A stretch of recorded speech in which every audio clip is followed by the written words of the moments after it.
G'day, Cephalon Collective, and welcome to mini episode 32. My name is Cephalon Greg. I'm joined by Cephalon Lucas. How are you this evening, good sir? Fan-freaking-tastic. Woo! A good way to be. Yeah. And cheering, hand pump, fist pumps. Woo! Woo, woo, woo. It's good. That's a good thing. How are you? I'm alive. I am alive. You're alive. Mm-hmm. I've been spinning. You've been making me dizzy. My head is spinning. I do that. I have that effect. No, for some reason I've got vertigo of all weird things out of the blue, so... Hey! Yay! Let's just vertigo. call it an old people Fun. disease. This means dizzy. It's a cool sounding word though, but I'm dizzy. Anyway, enough about me. Let's get on to the weather. How is the weather treating you up north? Well, here in the little city of Ipswich, it is currently 17 degrees Celsius with a 59% humidity. That is true, and that's 62 degrees Fahrenheit. We're recording a little bit earlier than usual, but not terribly much, only about an hour. It's 7 p.m. at the moment, so still a little warm up there for you. Down here in Melbourne, it is 14 degrees Celsius, which is 58 degrees Fahrenheit, and 56% humidity, so similar, but not at all the same in any way. Same, but not the same. Mm-hmm. And very different. Very, very different. Anyway, that is the weather for this week.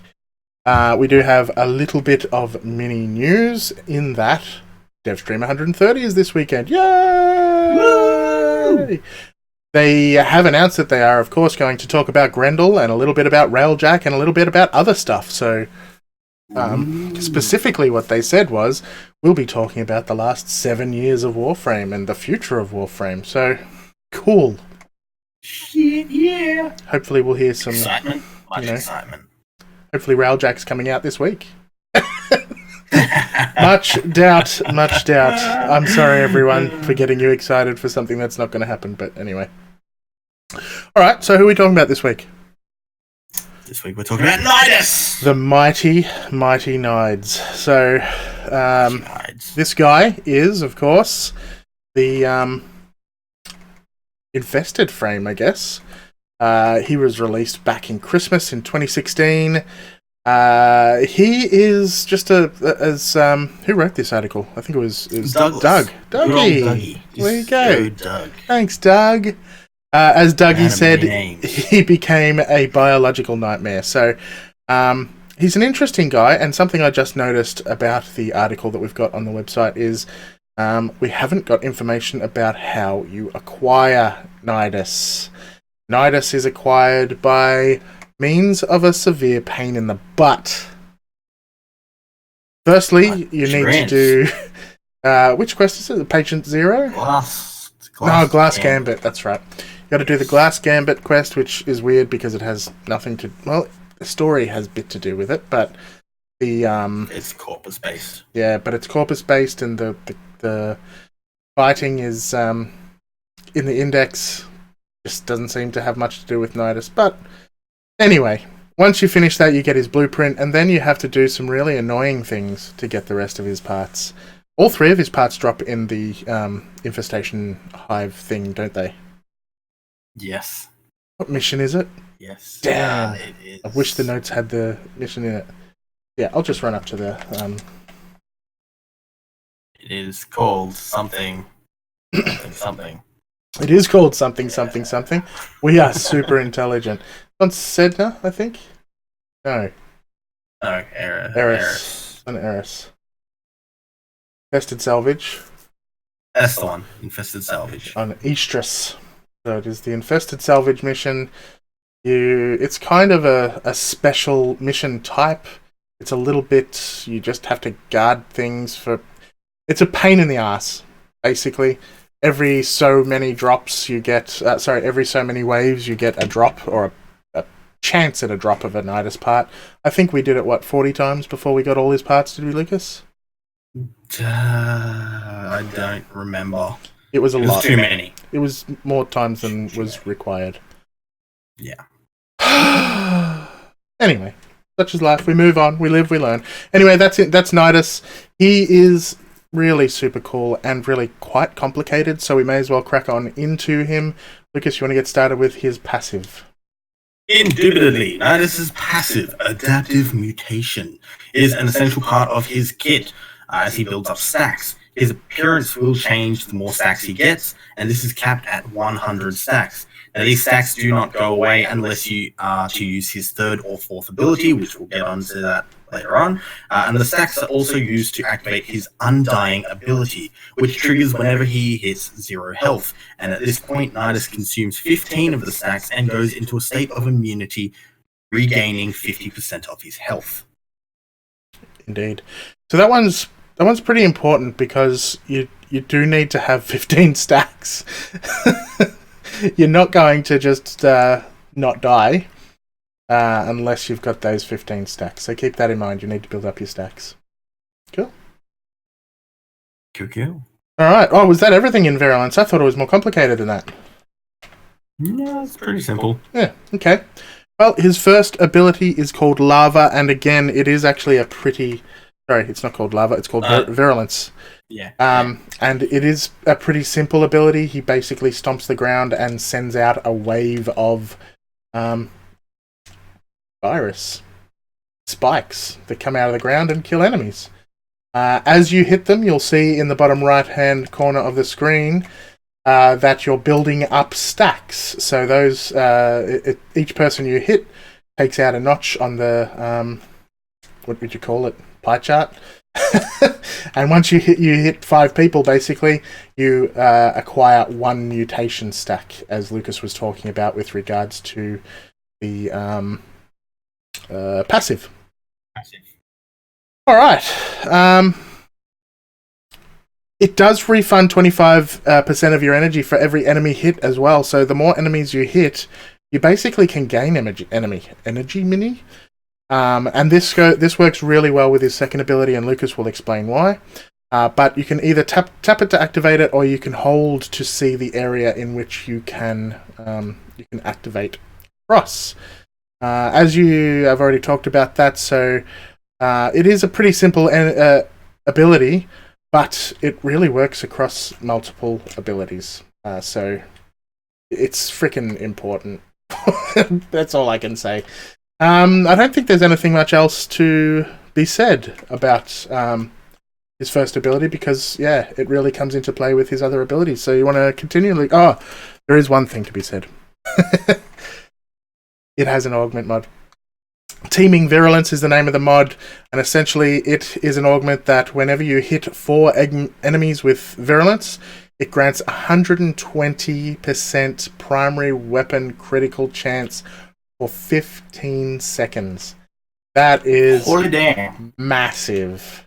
You have to hit 4, but there are ways that are virtually guaranteed for you to hit 4 enemies. So that's a pretty good one, but it's only primary weapon. All right. Yeah. Now we can move on to number 2. Sorry. Now we can move on. Next one is Larva. For his second ability, Nidus shoots out a ball of tentacles that grabs nearby enemies and drags them into it. Unable to either move or shoot, enemies just pretty much held in place. This ability cannot be recast and automatically ends if all the enemies are killed before the duration runs out, and this ability is great for grouping up enemies for his first ability to hit multiple enemies at once. The ability is affected by range, efficiency, and duration. Range affects how far the tentacles reach, and duration affects how long the tentacles last.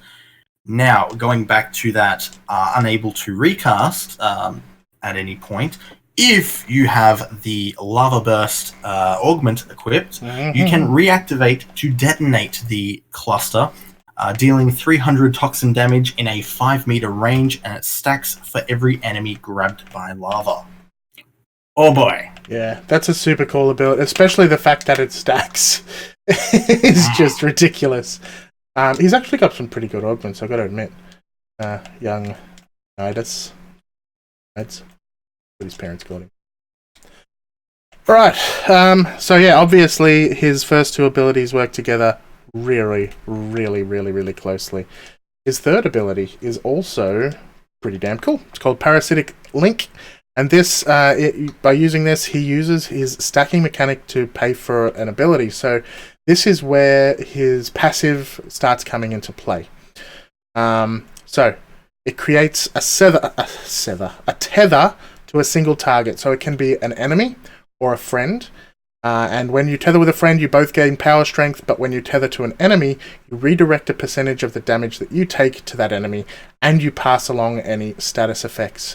This enemy target also becomes immune to any outside damage and crowd control, so it can be funny watching your friends go, hey, what the hell's going on? Why can't I hit this guy? And so on and so forth. It does synergize with your first ability again by making a second instance of your Virulence that goes towards the one you cast. Or sort of rebounds off. So, it's affected by strange range and duration mods. Strength affects the strength gained when you're tethered to a friend. And the damage redirected. So, range is basically how far you can tether away from you. Now, this particular ability is pretty damn good on its own because it makes Nidus even more tanky and basically doesn't have an augment. Alright, so Nice. over to... Finally, the final ability of Nidus's arsenal of a glorious infestation is called Ravenous. This also uses the mutation stacks instead of energy, this time costing 3 stacks per cast. This ability can be split into 2 parts, the infested area and the maggots. So the infested area serves 2 purposes. The first is a spawn point for the maggots, and the second is a heal over time for all Tenno within the area. With regards to the maggots, these little cuties will run at enemies and latch onto them, dealing toxin damage. These maggots can also be exploded by using your first ability, gaining new stacks for each enemy hit. In addition, if you hold your first ability before casting, you can see where the maggots are, and these maggots automatically explode after the ability expires. This ability is affected by strength, range, and duration. Strength affects both the health regen and the damage inflicted by the maggots. Range affects the range of the explosions, and duration affects how long the infested area lasts. And it's a pretty garden. It is a pretty garden. It's a pretty garden. Yeah. This ability does, in fact, have an augment. It's called Insatiable, with a 60% chance of getting additional mutation stacks whenever he gains 1 while standing in the Ravenous infestation. So by standing in your garden, you have a 60% chance to acquire a second whenever you gain 1 stack. Which is pretty damn cool. It's not as... I think it's probably not as cool as his other abilities, but the fact that it takes 5 kills to gain a stack does make it pretty damn cool. And stacks are what you need to do what you need to do as Nidus. And if you are watching this particular video, you'll notice that I don't have enough stacks to demonstrate this ability because I just didn't have enough energy. So shit happens, but I'll see if I can. Anything else you sort of want to say about Nidus and his abilities, Lucas? Because that's all 4 of them. That is all 4 of his abilities. Like this is pretty good. How they've. I think Nidus was the first attempt at trying to really synergize abilities within a frame together, and they did a fucking awesome job. Like, this is fantastic. His 1 works with his 2, his 3, and his 4. So that's great. He's got that supportive role, he's got that damage dealing role. Yeah, he's really a bit of everything. He really is a bit of everything. And not one of his abilities is bad. That's another thing that just blows me away about Nidus. All of his abilities are just friggin' awesome. And the more you use his abilities, the stronger you get, based on your stacks and all sorts of stuff. So, yeah. Okay. Finally, here we are. I've just cast Ravenous, so you can now see the healing forest of wieners. And what was that? Who was thinking of that when they... But anyway, it is a pretty forest otherwise. Reminds me, with the colours that I've used, of Ori in the Dark Forest. But yeah. And there's the little maggots. Hey fellas, aren't you cute? Yeah, you are. Yes, you are.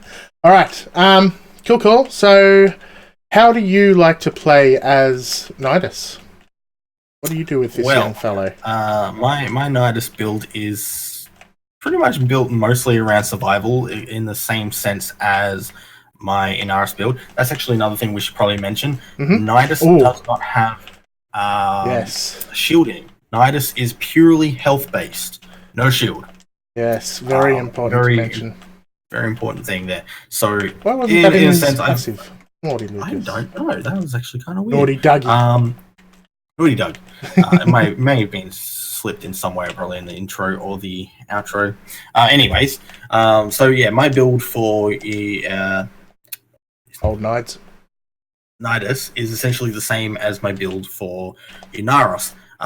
Putting a little bit extra towards ability strength over everything else, because I just like that first ability having the energy regen.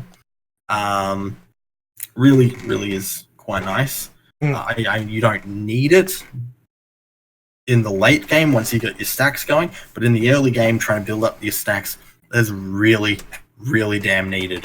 And if you does anything affect the amount of energy you get back, or is it always only 25%? I guess if it's more efficient, then you use less, but you get less back. I don't think. Yeah, no, it's just 25% of the energy used. Yeah, so it's efficiency will just reduce the amount that you use, and therefore the amount that you get back as well. Not that that's a big deal. Yeah. So that's a great ability to have early game, especially with the amount of damage you can actually pump out, because that base is 200 damage. And you can get it up pretty high. Yeah, you can. You can get it up pretty damn high. And so that's the first. I'd say the one ability I use the least, and I probably should actually use this a hell of a lot more, is Parasitic Link. I only ever use Parasitic Link when I'm absolutely in a dire situation. I've run out of stacks. I can't revive myself on the next one. I was like, oh shit, that's right. I have this ability that can keep me alive. Yeah. So. He's already pretty damn. He's got high survivability anyway, and once you get to that 15 stacks, you know you're never going to die. Well, you are going to die, but you'll come back to life. But at the same time, it can make him even tankier, and beyond that, it can make you and a friend stronger. So even if you don't need to be tanky, you may as well just increase your damage output. So may as well. Yeah. It's something that I should probably use more myself, because I was actually thinking of saying the exact same thing. I don't use Parasitic Link enough. It's an amazing ability. It's just I don't know why I forget about it. Yeah, it's like we said, all of his abilities are really good, and Nidus is just the type of frame that is all round good. He does a hell of a lot of DPS. He is a support frame who can heal once you've got your stacks up to 5. Crowd control. He does crowd control, and he does a shitload of damage, and he tanks. The more health you put into this guy, the more armor you put into this guy, the stronger he gets and the longer he can last. And it's just... he's just a beast, really. He really is. Really damn is. Yeah. And the exploding maggots is always funny. Yeah, I to be honest, my build for him is not great. But I haven't even put a single former into him, and he still survives. Once I get some former into him and change things around a bit. I've put one former in him, and you and I have done a arbitration. Interception arbitration. Yeah. No, it was excavation. Excavation arbitration, both using our Nidus with absolutely terrible builds, both of us, and we easily made it through the first wave of arbitration. So that just goes to show you don't even need a good build on Nidus for him to actually be a kick-ass frame. We were hardly even trying with that one. He survived. So it's interesting just how damn good he is. And I don't play him enough because he's a little bit too good. He's one of those frames that once you've got him, pretty much don't really need to use anything else unless you want to. I bought him on PC. Like, once I started up my PC account, I'm like, that's it. I'm going to buy myself a Nidus. So I've got myself a Nidus. I haven't really used him on PC yet. Yeah, I'm not doing that farm again. I haven't really used him on PC yet because I don't have the right mods to make him worthwhile. I'll get there. It won't be too long. It's funny. I went and bought him thinking he was going to be kick-ass. Then I'm like, oh, hang on. You need mods. So there you go, all you people out there that say that the game's pay to win. I guess it kind of is. You can buy the mods, but still. All right. Anything else you want to say about this young fellow before we call it an evening? I can't think of anything else to say. He's awesome. His deluxe skin looks awesome, actually. Yeah, his deluxe skin looks amazing. Yeah, his deluxe skin does look amazing. He is just awesome in himself. He does mutate as well, so his skin has more than just one look to it, which is also interesting. Yeah, I think we went over everything, but like you said, I can't believe we forgot to mention that he doesn't have shield, so he's really good for nightmare missions that with what's it called, shield disruption or shield something. Yeah. No shield, zero shield, no shield mode. That one where you don't have a shield. Yeah, exactly. So he's awesome for that, but so is Inaros. Yeah, he's just good all round. Get Nidus if you can. That's my tip. Overpowered. I didn't say that out loud. He's not overpowered. He's perfectly powered. All right. So next week we will be looking at Nova, one of my favorites, and maybe not. She's been around for a long time, so there's a lot of people that love her, but probably not the bestest frame in the game. But let's have a look at her next week and find out why people like her and what this whole Slova and Speedva is all about. I don't know. Yay! Cool. All right. So before we move on, let's thank our patrons. Let's do it. Let's do that thing. Let's do it. Would you like to start? I will. Rathok, thank you. Thank you, Jellybean1799. And thank you to Wolfsbane. Thank you, Einself1000. Thank you, ADOP_88. Thank you, Lord Freezon. Thank you to Logan Neal. Thank you, Danathan. Thank you, Solarian. And thank you, Obsolete Ninja 13. Indeed. So thank you to these people who support us month on month. We really appreciate it. And yeah, we think the show is getting better and improving because of you. We hope you also think so. If you enjoy Cephalon Squared and you'd like to support us, head on over to cephalonsquared.com. There is a support page, which is cephalonsquared.com/support. It took me a while to think of it. And you can find out all the different ways that you can look to support us. But look, simply spreading the word, watching our YouTube, joining our Discord, joining our Facebook page, engaging with us, that kind of stuff. That's all we need. Work with us. Let us know we're building something that is good and you think is worthwhile, and that is enough to warm the cockles of our hearts. Cockles. And check out our Twitch.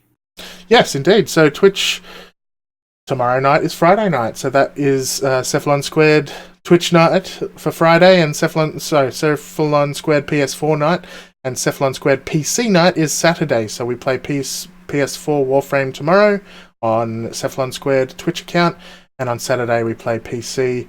I host Fridays and Lucas hosts Saturdays, but we both play together and we're both on the audio. So join us, play around, help us out on our PC accounts especially, and yeah, join in. We love it. It's fun. All right, my name is Greg Newbegin. I am Mad Capsules, obviously, all over the place. Who are you, Lucas? I am Lucas Silvestri, and I am Silverlight all over the place. SILVRLGHT. Thank you very much to our lovely, lovely community. There's going to be some cookies thrown around this upcoming big podcast. Hell yeah, so there are. Look forward to that. Yeah, just love you guys. Thanks for supporting us. Indeed, thank you. And we will not be going anywhere, so stick around, and hopefully we'll continue to entertain you into the future. Anyway, thanks to Jan at disco_box on Twitter for the intro and outro, and please do send him a message of love to tell him how much you love his beautiful voice. And we'll be back in a couple of days for the main podcast in which we discuss DevStream 130. Woo! Thanks everyone for listening. We'll see you again soon. Bye! Bye.